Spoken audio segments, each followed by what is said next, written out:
my channel. How are you doing?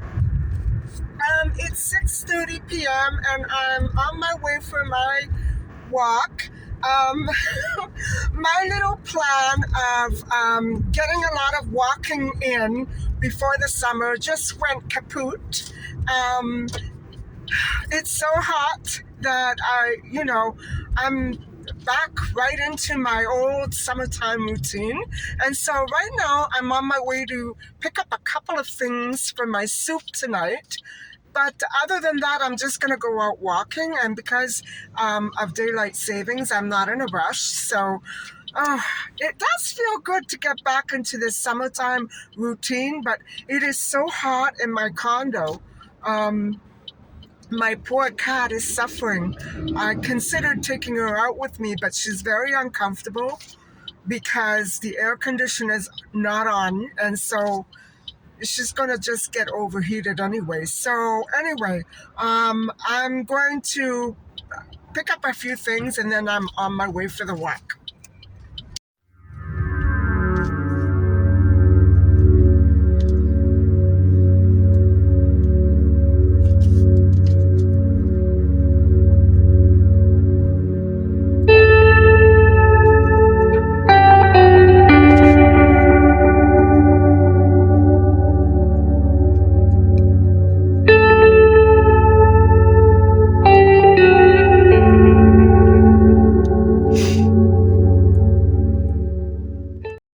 So guys, those 4 items cost me $10.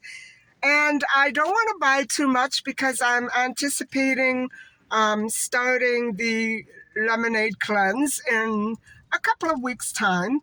And if I have things that are left over, I'm going to procrastinate. So I just needed a couple of things for my soup. And in case I do make a pizza this weekend, I bought some artichokes because I'm now obsessed with artichoke pizza. And so I'm not sure exactly what else I might put in it. That's why I didn't buy anything else right now.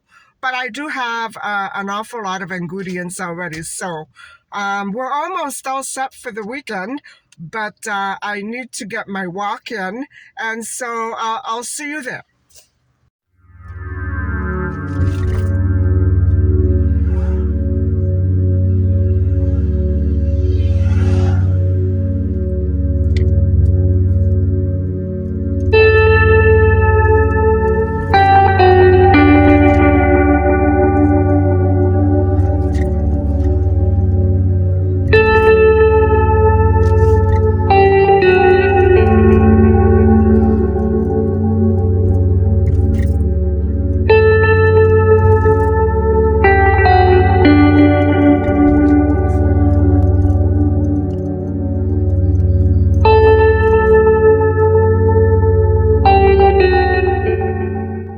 Well, guys, I don't know. I feel kind of funny coming here. Always that I came to this particular spot, something happened to me. Nothing weird or anything, just crazy stuff. Um, you know, I shouldn't have come here, but I don't want to go too much further out because now it's going to start getting dark soon, and it's 27 degrees, but it's not scorching hot or anything. It's very lovely out.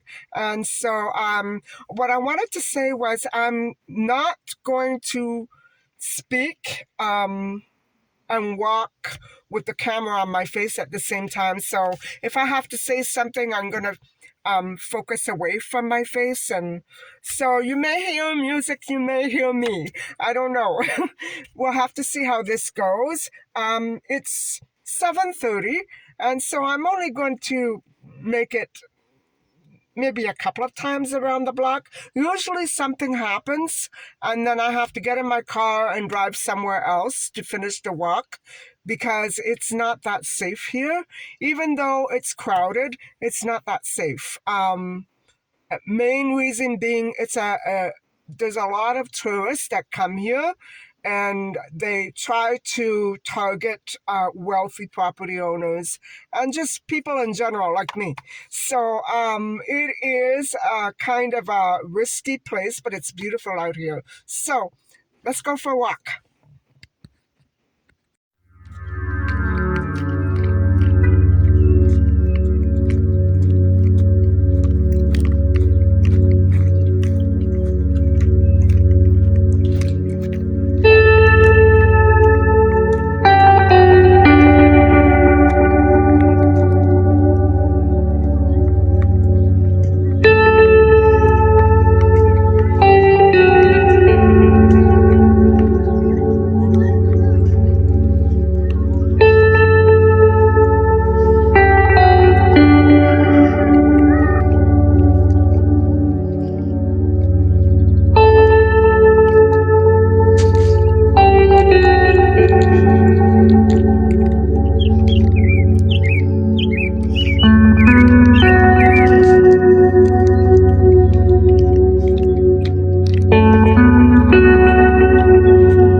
Well, guys, nothing happened. Knock on wood, nothing happened. But I'm sure that if I try to come back to this beautiful spot again tomorrow, the next day, something will be really off, and it'll be difficult for me to walk around. I'll constantly have somebody on my back or somebody standing at the car waiting for me. And the police never seem to want to do anything about it, except punish the people who are victimized like that. So anyway, guys, I walked about 25, 30 minutes, not even, but I'm chalking that up to the fact that I am out of shape, and I washed all the floors today, plus oh my God, all the work that I did. And now I have to wash the balcony, maybe sometime tomorrow or next week. I want to do it when it's not so, preferably on a rainy day. Like that, I can, give the windows a nice wash and the balcony floor a nice wash. Anyway, guys, I'm gonna head out now. I'm gonna go back home. I could really use something cold to drink. So it's about 27, but the breeze is very warm. But it's not warm. It's beautiful. I wish I could stay like this all year round.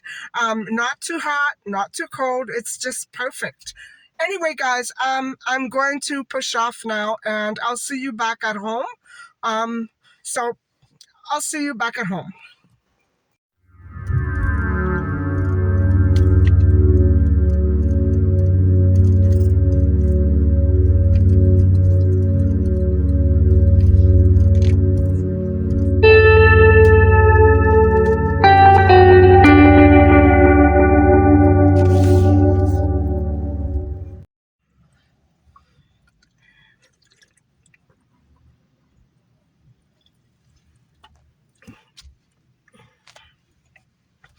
So, what's on the agenda for little later on is that I did talk to you last night about the Cushing syndrome that Julia Wendell has contracted.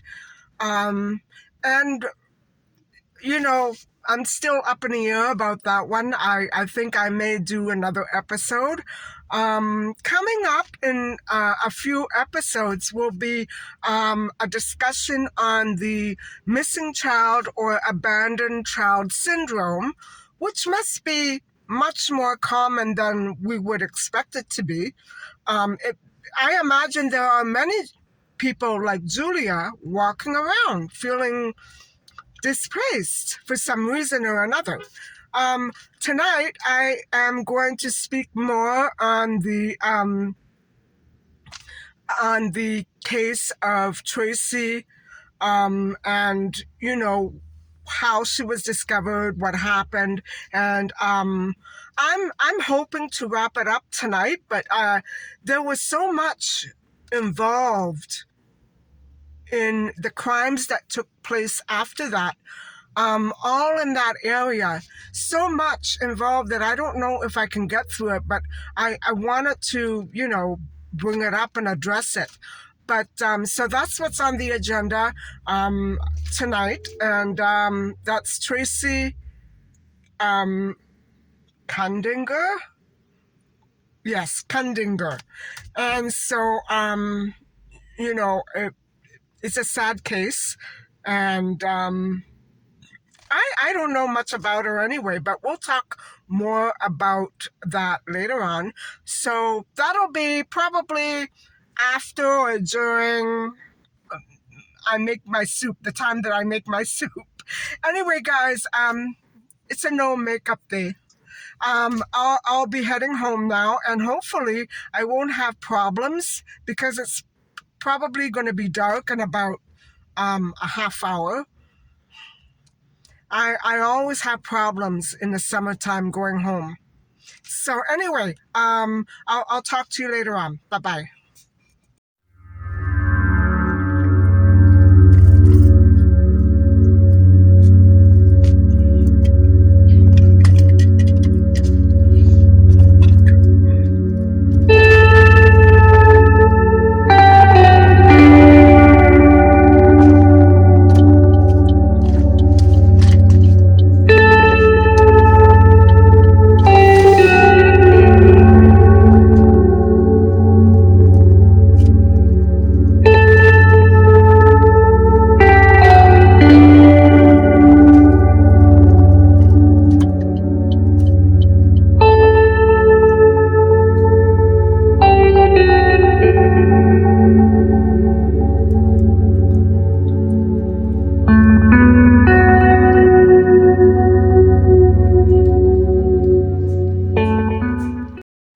Hi guys, my soup is all done, and I'm back here at home.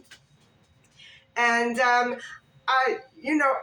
think I'm beginning to feel a little like my old self again. And I think, going back to my summertime routine has really, for some reason, helped me.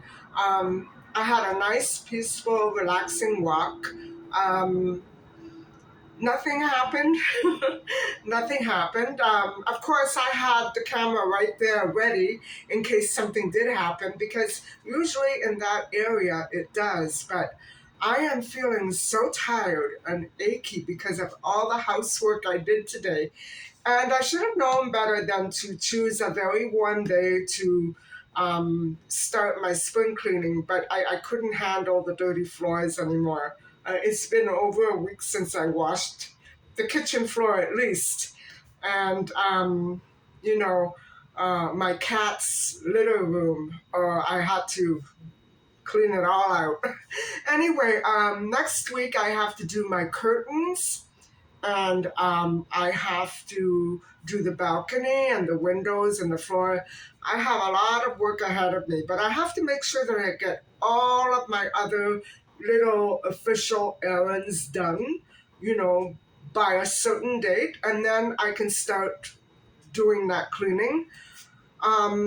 It really, the warm weather really caught me off guard, because normally I have a chance to, you know, get really comfortable with the non-sub-zero temperatures.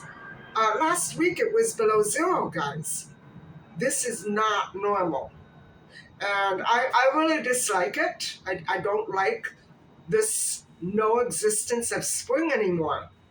I don't understand it. And I don't like it. I like spring. I want to be able to experience it. You know what I mean? Anyway, guys, I'm going to be getting back into the Tracy Kundinger story.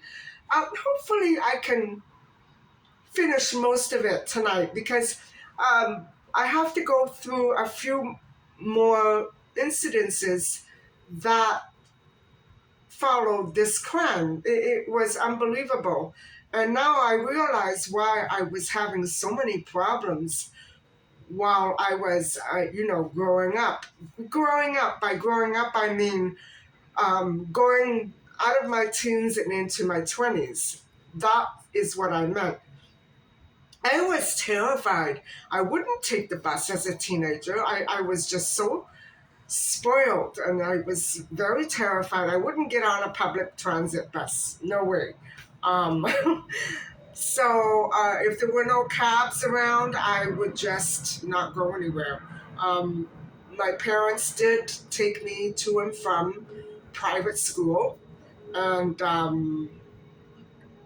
everybody else I knew took the bus. I wouldn't get on it. I was terrified of the bus. And I think it's because I realized that I have this motion sickness. And I had such horrible premonitions of puking all over the bus. And in time, I got used to it when I traveled to university with my first boyfriend. But quite frankly, I think public transit can be so intimidating for young people. All I have to do is think back of the time when I was a teenager. I don't know how Tracy and other people like her did it because I wouldn't take the bus. Anyway, let's get into this story. So, we were talking last time about Tracy's friends and what they said about her after she passed away, and her possessive boyfriend, and all of those episodes that occurred before Tracy's death. But, I really have to remind you that, again, just like all the other cases, we only have witnesses' testimony. We don't know if Tracy was indeed trying to break up with Jamie. We don't know. We do know that Sharon told her these stories, but we don't have that real sense of what Tracy actually felt for her friends and for Jamie. We know that she loved her family very much, but there's that other episode of when I was talking to you, in front of the bus routes and pointing out the different routes that Tracy might have taken. And I did remark that I could not understand or grasp why she would take one particular bus and then get off and then drive her scooter home. I'm trying to understand. I know that she crossed a township, and that would have been the point where there would be no buses. But what I don't understand, guys, is if she was, instead of getting off where I would have gotten off on my old route, she would have taken, the stories say that she and her friend Stephanie used to take the young bus downtown.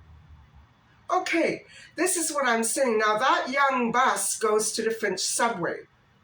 And from the Finch subway, she would have taken a bus that would have let her off right at the point where I turned the corner and drove to Cliffwood Plaza, where she would have picked up her scooter.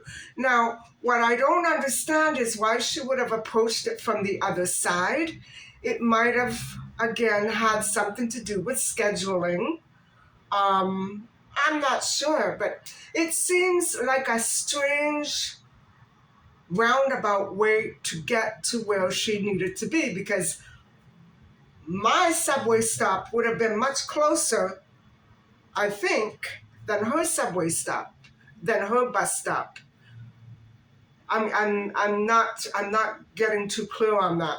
Where I got off and on at that bus stop that you saw passing by, it would have been closer to the scooter. Now, the papers did not specify or distinguish between different or alternative routes that she might have taken. My question is, why that route?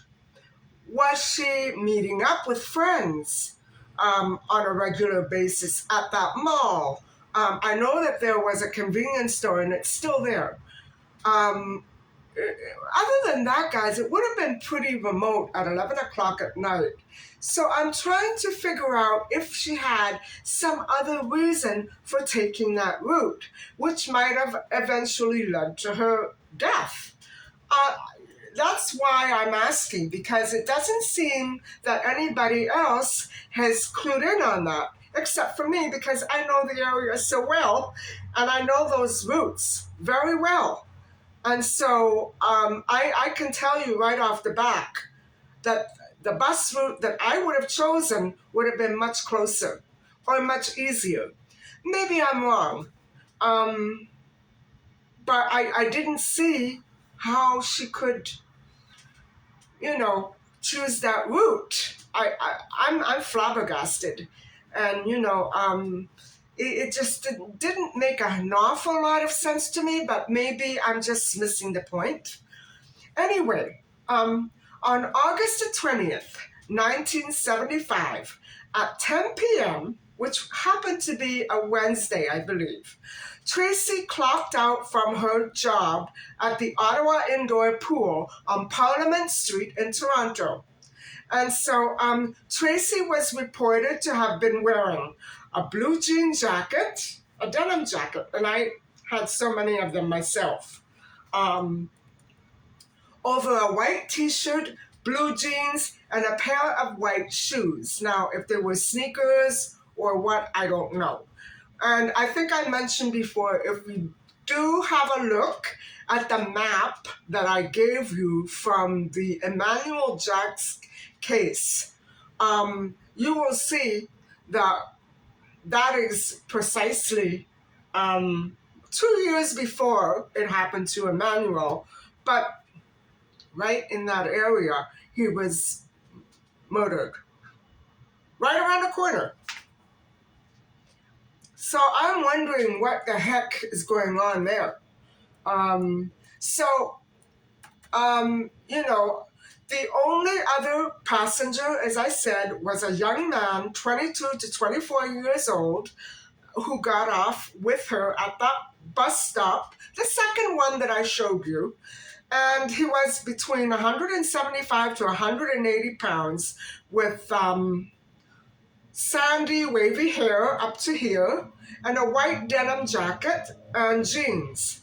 I've never seen a white denim. White denim. Wow, it's been so long since I've seen white denim. And blue jeans, who exited at the same stop. And so that would have been right off of Steeles Avenue at Don Mills. And so I'm wondering if Tracy would have ever walked through that park. We're told in articles that she took a shortcut. How do people know? How do they know she deliberately took that shortcut and wasn't chased there? You see what I mean about these stories? It doesn't make sense to me that they would have said that. How do they know that she was cutting through? That's a really big assumption to make, because where she cut through, guys, was like a bush, very remote there wasn't anything there. I know that there are townhomes there now, but I don't think they were there in 1975. And so my question is that I don't know why she actually, I know that she didn't have a motor scooter that night because it was stolen. And so she was probably maybe trying to take a shortcut, but I don't know if she might have done that. If it were me, I would have stayed on the lit sidewalk. Even now, those sidewalks are not well lit at night. I don't know what the government is thinking. Anyway, so my guess is that you know, she was just, I don't know. I can't guess at why she was there, because actually her home was on the other side of the park, on the other side of the street. So that's how the map is indicating to me. So I don't understand why she was there on that other side. You know what I'm saying? There's a lot of little things that I don't understand, but maybe I'm making too much of them. And so that night, guys, whatever route she took, she never did make it home, even though her body was discovered not more than 5 meters away from her home, which probably would have taken it right to the end of the park. Remember how I was walking in Simonston Park and I said I didn't want to go much further because it was near her dump scene? I just didn't feel like walking right over there, but that was the area where her body was found, and so it would have been parallel to her house, the end of the park, which is what I'm saying. I don't understand why she was in the park. I know there were sidewalks there. And, I should interject here with my own little story. So if you will excuse me while I take a breath, because this is a little difficult for me. And guys, 2 years ago in October, it'll be 2 years this October, I was driving by that very, just further past your house, between that major street and the next major street up. Not where my bus stop was, but much further out, much more north. I saw a dead man on the sidewalk, lying face down with his arms flat out, and there was blood coming out. He was blue, and all the cars kept whizzing by. Nobody would look. So I pulled over and I called an ambulance. Thank God I happened to have my phone there with me that day. But it wasn't moving. There's something wrong in that area. Very close to where I used to live. And it's a beautiful area, guys. Beautiful upscale homes and neighborhoods. I don't understand it.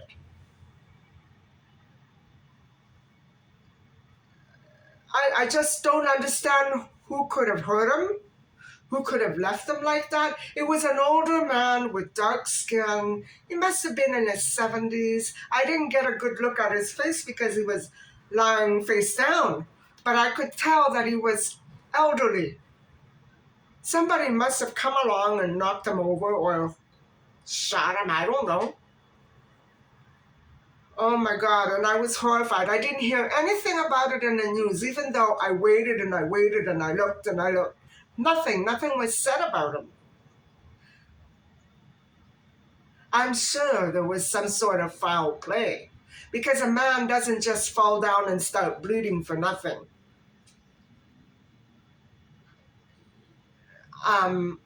He had food with him and it was all over the place. Somebody knocked him down. That's what my mind wants to think. So guys, Tracy exited the bus about 10 to 11. And by 11 o'clock, she was confronting her would-be killer. And so even though she was very close to her home on that street where I was sitting in the car and talking to you, I didn't show you much of it because there was a lot of traffic and I wouldn't have been able to pull over and take footage. So maybe I will go back there and let you have another little look because I'm kind of interested myself. Anyway, um, uh, that would have been stopping off at the Cliffwood Plaza would have been her usual routine. But because her scooter had been stolen 4 days before, which makes me think that this was premeditated, and if you'll hang on, I'll explain why. It was recovered by the police way out at a construction site in another township, of course. And so Tracy never actually, of course, got to pick it up. But, Tracy did cross a township, just like little Cheryl Hansen did, from one to the next, just one street over. Isn't it funny how that happens? You know what I mean? This is the second case where I realized that a person walking from one township to another gets either disappears or gets killed. You know what I'm saying? And so that is very strange. So what happened? No one knows, guys. No one knows exactly who approached Tracy, where exactly, what direction she was headed when she made her way towards home. We just know that around 11 o'clock p.m., she would have been home in less than 5 minutes. So she was walking to her family home. And that would have been right near the intersection where I found that dead man, John and Leslie Streets. And so that's where the killer approached. And it was quite just not too far off from the park. You know what I'm saying? I mean, from her house. The park where she was found was here and her house was here. And so, give or take a few feet, yards, whatever. And so she decided to take the route that she didn't normally take. How do they know that? Who is talking here? Was it a journalist who killed her? That's what it sounds like to me. When you put words like that in a dead person's mind, it makes me so suspicious. You know what I'm saying? She apparently didn't take a route that she normally did because she was on foot. And so she was cutting through the area's new developments. And as you can see, from where I shot the film in the park, many of those homes were not there. Some in the background were, and that would have been more or less where Tracy's home was situated across the road.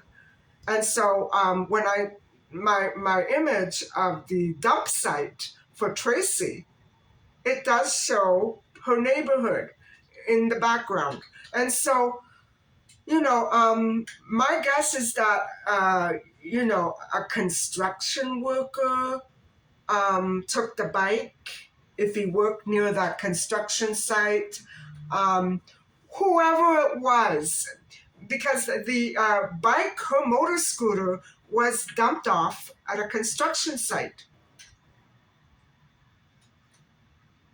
Did somebody want people to think she'd gone there on her own? This was premeditated, guys. It was stolen. And so whatever that person was trying to do, he was trying to make it look like Tracy went there and was murdered there. I don't know what to think. She didn't have her bike that night. And so maybe the murderer took her there.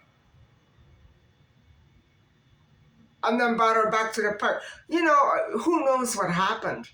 Um, the way that the crime scene was when it was discovered the next day, it looked like she had been indeed killed right there.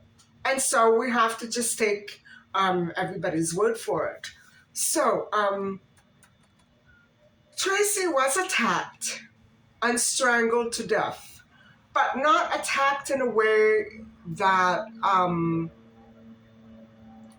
other girls are attacked. She was strangled and murdered with a piece of twine that was probably lying around this remote lot of Simonston Park or a construction site. They were both very intermingled at that time. And so it is, to me, guys, really, it is very unlikely to me that she would have taken the initiative to walk through that dark patch where the park was. That's the way I see it, but maybe I'm wrong. I don't know. I didn't know Tracy. I don't know what she was thinking. So Tracy's body, it was left in an area that is now a park behind Simonston Boulevard's German Mills School. So that's where I was speaking from in the car, and that was across the street from her house. And so, her body was undefiled, unmutilated. And guys, this is the very horrific part. Tracy wasn't reported missing simply because her parents and her sisters were away. They were away. And she was home alone because she had to work. So nobody knew anything until two boys walking through the park the next afternoon at 5:30 p.m. on Thursday, August the 21st, 1975, who were riding their bikes on, those mounds of construction dirt. And they were playing there, and that's where her body was. It was right behind the German Mills Public School. And I was right there when I was talking to you. That was quite at the end of the park. And so,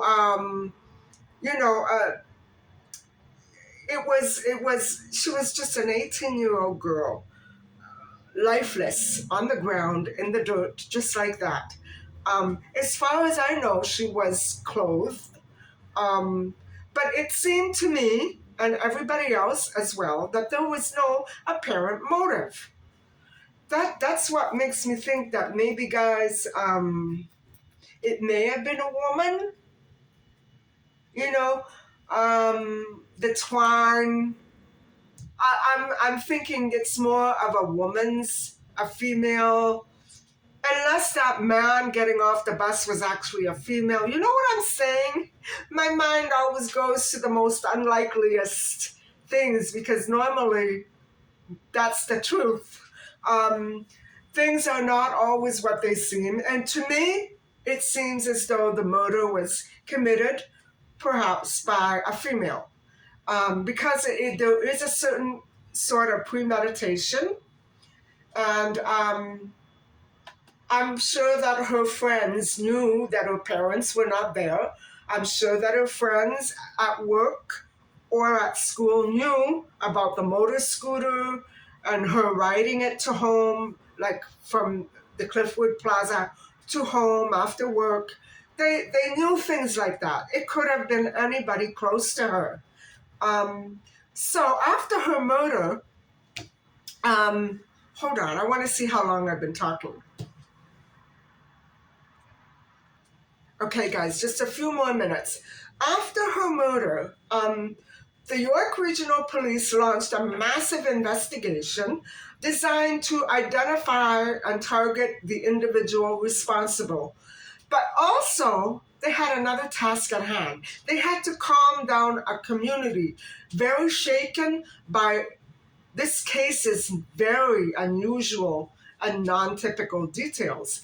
And so a few days later, police issued an appeal seeking a suspect. That would have been the guy that I described to you on the bus, a white male, maybe it was a female, in his mid-20s, about 5'8" to 5'11", fair, Caucasian, well-groomed, with sandy hair, and it was over his forehead, and he was apparently the only other passenger.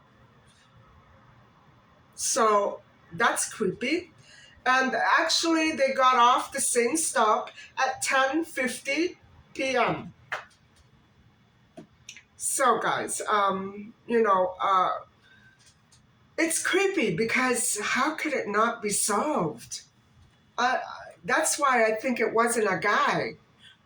I think it was a woman. And that story that Lisa told, I don't know about that. We only have her word for it. You know what I'm saying? And so without, any answers as to why somebody would commit such a horrible act just for no apparent reason, the investigation didn't uncover many answers, but it sure uncovered a lot of questions. And so none of them really, to this day, have been answered. And so all in all, guys, there were 4 suspects identified during the murder investigation, and one solid suspect was later arrested around a year or more later.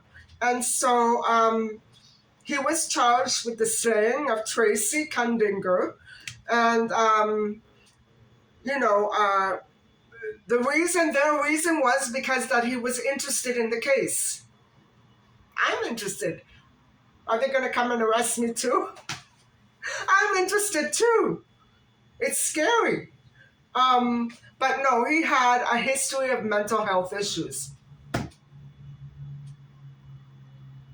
I guess that's good enough reason to get arrested, right? Apparently so. The confusion was that somebody had fed him details about this case, but heck, guys, if they're talking about newspaper details, he would have known if he could read, I'm sure.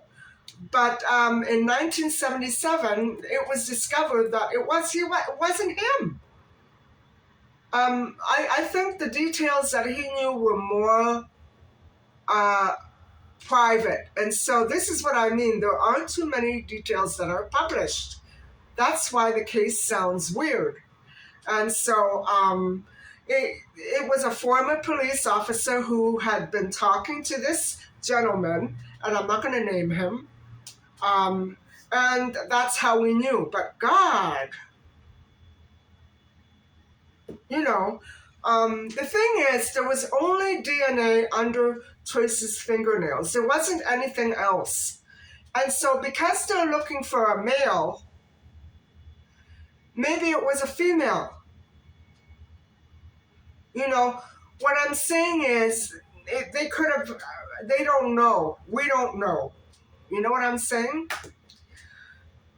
Okay, so I'm going to stop here. I've been blabbing enough, and I think I've made it long enough. So we have just a little more to go, but I'll leave that for another discussion, another episode. And so I'm going to close off right now. And so, guys, I hope that you've enjoyed me watching me go for my walk and, make my soup, which happens to be so delicious, by the way, with artichoke. I'll show it to you now. Thank you for listening and watching, and please don't forget to like and subscribe. Bye for now.